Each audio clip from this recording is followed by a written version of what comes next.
Here it is in all of its amazing glory, up out of the weeds for the first time in the last couple of years.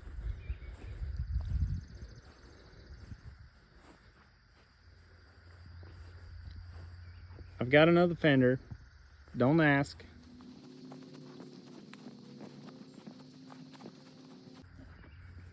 Now this is one of the rarest trucks you'll find just about anywhere, unless you get into like Camino, yeah, whatever that thing is. The first fleet side truck, yeah, that one. Anyway, this is 63. K is 4-wheel drive, 2 is 3/4 ton, 5 is long bed, 4 is fleet side. The rest of that's serial number. This is a actual 1963 4-wheel drive, one of like 4,000 made. This truck was parked in 1975 in Montana. It made its way to here via my grandpa. He helped me haul it back. You can see it's still got the big sky mud flaps. This thing is built like a tank. It's got, I know it looks like a 9-inch, but that's an HO72 Eaton rear end. It's kind of like a 9-inch, but better. Yes, I said that.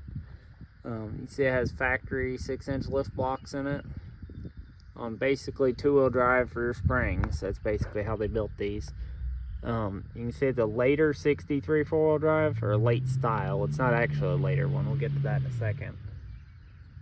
Because the shocks both go forward instead of going side to side. The earlier style ones, like a 62 style, have crossways shocks. The bumper's been modified because they used to feed off the back of this. So on these trucks, that's your tailgate latch. Same there. So I cut the bumper back so that you can fold the tailgate back flat, completely down. If you want to have it hang out, all you gotta do, sorry, it's hard to do this one-handed. Hook the chain, then it hangs like that.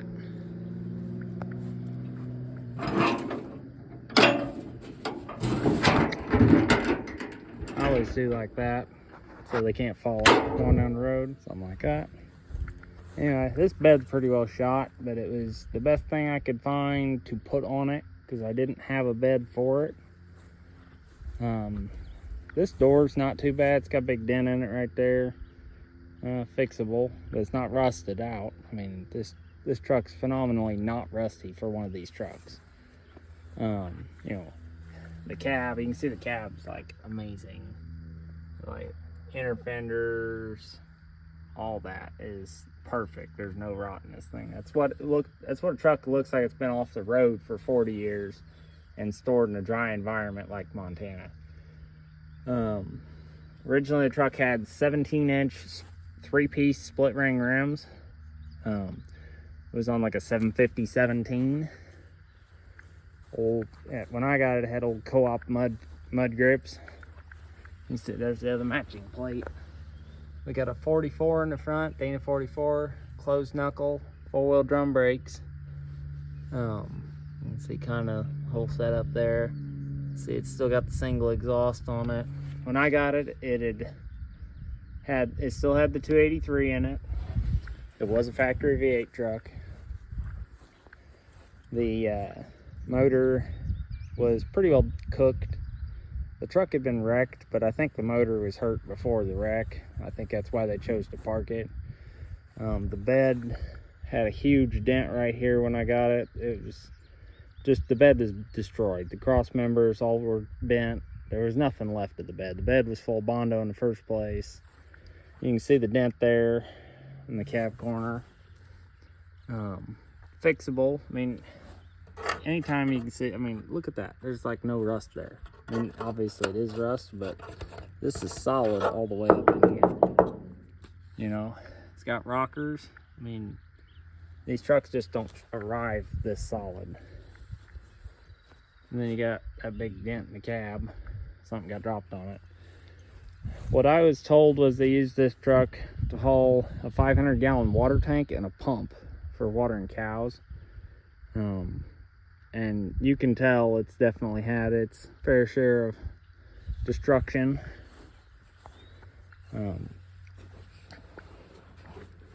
They ripped the steering box off the frame, and they've used, this is like a piece of all thread, and it's got a hook on the end of it, and it's hooked on the frame, top and bottom, to hold the steering box to the frame. There's also a plate back in there. It's that plate there that kind of sandwiches the whole deal together. They busted the core support mounts off the frame, and they've reconstructed those out of rebar and pieces of plate and stuff. Interesting how the bumper bracket is notched for the pitman arm there. And then on the rear, they ripped the rear end out from under it at one point, pulled the e-brake out of the backing plate, and they broke this cast piece that goes under here that holds the axle. You can see they've got some plate scabbed in here and some other stuff involved there. But both of these lift blocks are kind of brazed on or welded on right there. It just kind of, the old truck's just kind of been beat on. It's just kind of the way it is. I don't know if you can see that. When they pulled the rear end out from under it, it bent all the e-brake mechanism up in there. That bar slides front to back with the cable, with the e-brake cable, and then the two center cable, or the two rear cables, are equalized by that bar. Depending on who you ask, this is either a Rockwell or a Timken T221 transfer case. They're known for leaking like a sieve and eating the front input bearing because they're so tall and skinny they don't oil the top. Other than that, they seem to be perfectly capable of handling plenty of power. And then we have an SM420 4-speed. You can see it just kind of hangs out there. No tail shaft support or anything. One of the reasons why I haven't pushed to get this truck on the road is this. So all of the 20 series and 30 series trucks use this style cab mount in this body style. If I remember right, it's only 63-6. I could be wrong. The earlier trucks might, but the 60-62 trucks are entirely different almost every way, except to look at. But you can see this truck's really solid in here. I mean, you got this lip. I mean, there's some dirt, but you can see it's got a little hole in the floor here and there, but the actual structure of the truck is intact. You can see, shoot, it still has cab bushings, you know. This thing is really pretty clean. But what this is, you've got a rubber block that's vulcanized between these two plates. Okay, and the idea is if this was to come loose in like an accident, that this would hook that and keep the cab from like coming off the truck. But it's supposed to give you a cushier ride with the heavier load situation and still allow the frame to flex. These trucks, the frames flex all over the place on these off-road. They move like twigs. I mean, you can see it's not very thick. You can see the lip on that frame rail. It's just not very thick. It's not very big. You can see the cross section. It's pretty narrow. These things just move all over the place. And the 4-wheel drive frames are bigger than the 2-wheel drive frames. They're made of thicker material. They're taller and they're wider. And I can't imagine what like a half-ton frame looks like. I've not been around a ton of these to like measure them. Like, there's a better shot at the face of that eating rear end. It's just a monster. It's kind of the precursor to the 14 bolt. It's kind of, imagine a 14 bolt and a 9-inch had a child, okay? It looks like a 9-inch. It's got a bolt-in pinion like a 14 bolt. The carrier comes out the front like a 9-inch, but unlike a 9-inch, it has a backing plate that can come off, or a diff cover, whatever you want to call it, that can come off, and you can drain the fluid and everything normally like that. But the weird part is they're the same bolt pattern, so you can actually put the carrier in from the back if you really wanted to. I can't fathom why you would need to, but that has been done. There's been a few of these that were converted to front ends. They made I can't remember, it's like HF 52 or something like that. That's the axle number for the front end version. They were used in the later NAPCO conversions. I mean, not like the 50s NAPCOs, but once you get into the 60s and then up to like 72 or 3 ballpark, was when they quit using this rear end, and NAPCO decided to quit using the mate in the front end. Here's that other cab mount. This one's kind of doing the same thing. There's just not really a good way to rebuild these. I've heard of a place in Oregon that revulcanizes them, but you know, they're riveted to the frame. I really don't want to drill out those rivets. It is bolted to the cab, so I guess I could take that side off, but I really don't know what to do with these yet. That's part of the problem.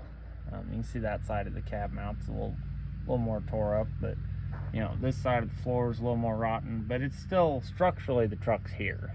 You know, it wouldn't take that much at all to put this back together. Fix this pinch weld here, it's rusted out. Fix this dent in the cab corner. The back of the cab has rolled around into the door jamb a little bit. I don't think it'd take much to get it fixed. You can kind of see, here's the body line right here. See that darker line? You can kind of see that. That's supposed to be straight up and down, so you can kind of see what's rolled there, but I don't think it'd be too big of a deal to fix it. I'm not a body guy, but I've talked to a few people. They don't seem to think it's a big deal. I don't know how worried about it I am at the moment, but big kicker about this truck is it legitimately has 47,000 miles on it, and I know because I'm the third owner of it. The original owner bought it, traded it in at a used car lot, and then the people I bought the truck from, they bought it off the used car lot. So, and the only reason I know that is because the paperwork was still in the glove box from the used car lot, to tell me what it was listed for, how many miles it had on it at the time. It had like 28,000 on it or something when it was on the car lot in 1970, and then the people I bought it from had it 5 years, and that's when it pretty well looks like it got destroyed. But like I said, it's 4-speed. I've gone through the front axle and put all new brakes on the front. I've got some gaskets to replace still on the front.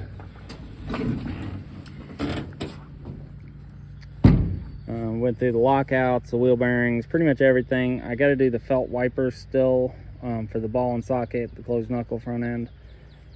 I have not tackled the rears. The rears work, but they have the wheel cylinders leak on, I think, this side. I don't remember if the other side leaks or not.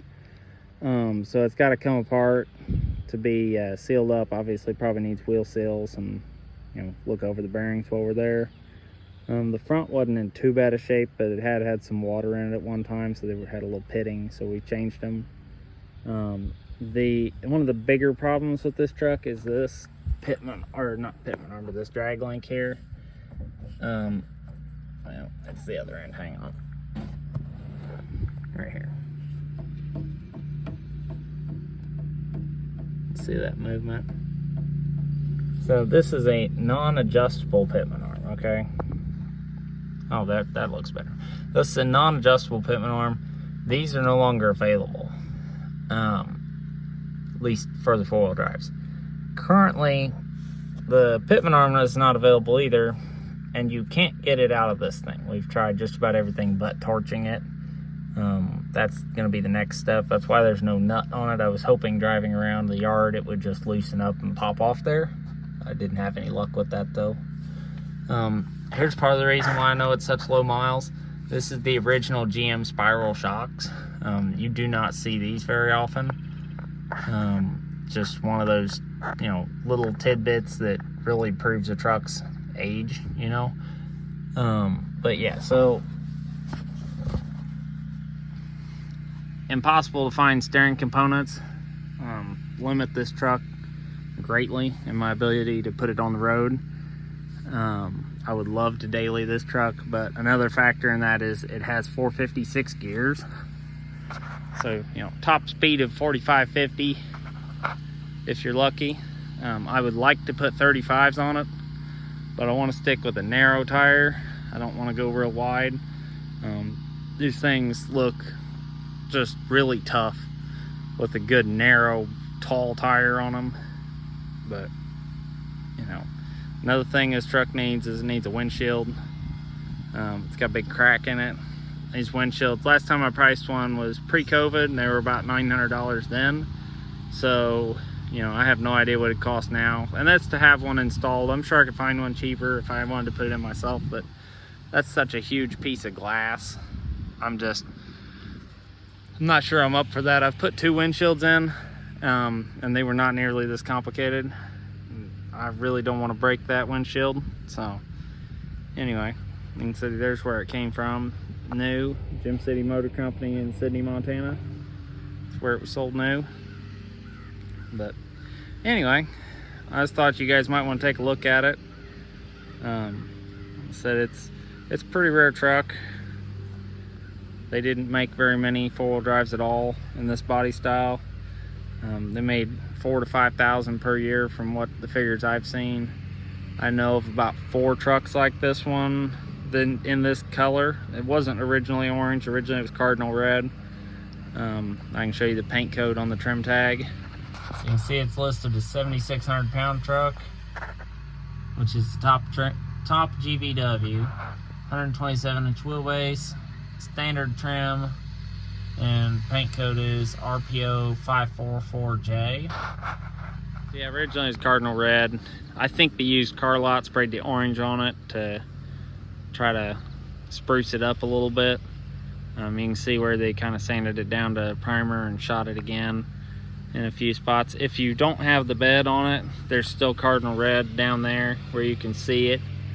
So I totally believe that's what color it was. I don't believe the top's been resprayed. I believe the white's original, because you can see under the white in places that it's still red under there when it's not covered in moss. I've had this truck almost 10 years. No, wait a minute, let me retract that. I've had it almost 15 years. And this is the extent we've got to. Obviously, you saw it fired right up. I'm sure it needs a tune-up. It's not had a set of plugs in 10 years at this point. It's been through a myriad of carburetors that failed, and you know, I'm sure the plugs are fuel fouled. And I never did set the points in that Mallory. They're just in there and they open and close and it sparks. I'd like to get it all set up, and I've got a good 283 short block. We're gonna do some decent heads and intake and stuff on it. It should run pretty good, and you know, I'd like to eventually get there. We might do like a gear vendor's overdrive or something, but it gets really weird on these, trying to get it in between the transmission and transfer case. I'm not even sure I have room for it. You can see we've got quite a bit of room between the two, but it's hard to tell what you really have room for. I've thought about putting like an NV 4500 in it, but I hate to take away from the originality of the truck with it being as rare as it is. So I don't have any production numbers for 63, but I do for 65.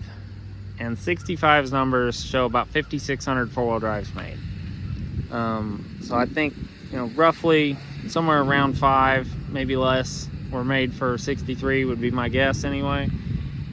They seem to be less common currently as like survivors. I don't see them that often. I see a lot of 65, 66. I do not see 63s, 62s, 60s, you know. But if you break down the 65 production, they made about 1,000 or so of each kind. So half-ton short bed, half-ton long bed, 3/4 ton long bed. You know, they made a myriad of Suburbans and cargo vans, and or not cargo vans, panel vans and that kind of, or panel trucks and that kind of stuff. They even made a few cowl models where it's literally just, you know, that part forward as a four-wheel drive chassis, and they exported some that were just frames, as I understand it, or maybe cowl models. And then there were some that were done for like RVs and that kind of thing. So when you boil it all down, I think maybe 1,000 to 1,500 is a fair estimate. Maybe on the very top end, maybe 2,000 3/4 tons were built four-wheel drive that year. But that's a general estimate. And these things, just try and find one. Try and find one that has the original axle, original transfer case, and original transmission. I've checked all the numbers, all the date codes, they all match. Original axle. I've got the original motor. It's locked up, like I said, but it's in the shed. It's over there. With a 11 of 62 date code, which is the same date codes on all three major drivetrain components. Transmission, same. You know, all the original four-wheel drive stuff's here. If you were to try to restore one of these, this one's going to be a piece of cake compared to some of them. Most of the parts in this is two-wheel drive stuff. It's not hard to come up with. And on top of that, being a low miles truck, and I don't think anybody's going to dispute it being a low miles truck. I mean, it was off the road. It was only 7 years old when it's taken off the road due to an accident. So, and you can tell, believe it or not, the steering's pretty tight, excluding the slop in that one joint. You know, the trans is tight, the transfer case is tight.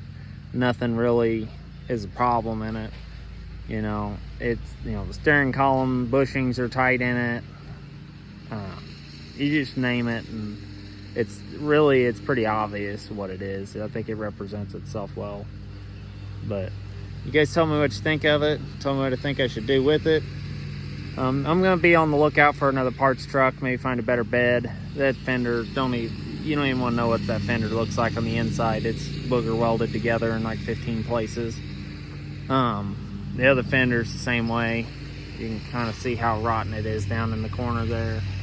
You can see how rotten it is right there in that brace area.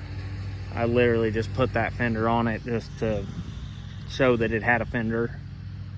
And then I've got a new set of tires for it on white spoke 16-inch wheels. Just tires, they're just Cooper tires.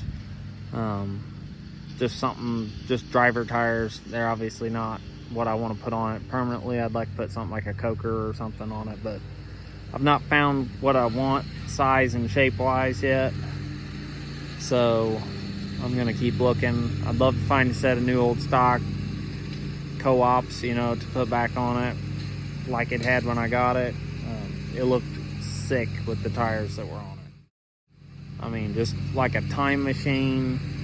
Takes you back. 7.5-inch wide 33s on 17-inch wheels that weigh 75 pounds a piece. It just looked like it rolled right out of 1965. And I wish those tires were like usable, but they're not. They're that old, they're just not feasible. So I do have the original rims still. So I've got those if I can find tires to fit them. Obviously the 3-piece deal kind of scares people. It kind of does me, it kind of doesn't. If you want to look at another truck, same exact thing, you can look on the GM Heritage Center's website. They have pictures of a red one that they keep in the basement. Same cardinal red. Everything's exactly the same on the two trucks, except this one is a fleet side. It's a factory fleet side truck, and that's a factory step side truck. Otherwise, the trucks are spec out, basically identical. This thing has no frivolous options on it. The only option I know of is that it has the deluxe heater. That's pretty much it. They did offer a heavier duty front end than this with bigger ball joints or kingpins. This has the smaller axle, as I understand it, but they're both Dana 44s. This one has beefier kingpins and axle joints. But I thought it had that axle for a while, but then when I actually went to order some parts for it, it turned out it didn't. But, you know, other than that, all they ordered was heavy duty everything, and no frivolous stuff, no cushy options whatsoever. So let me know what you think of it. We're going to be doing some work on it this year, hopefully. I'd love to get it on the road this year. I don't know if that's going to happen, but we'll see where we can go with it. Thanks for watching.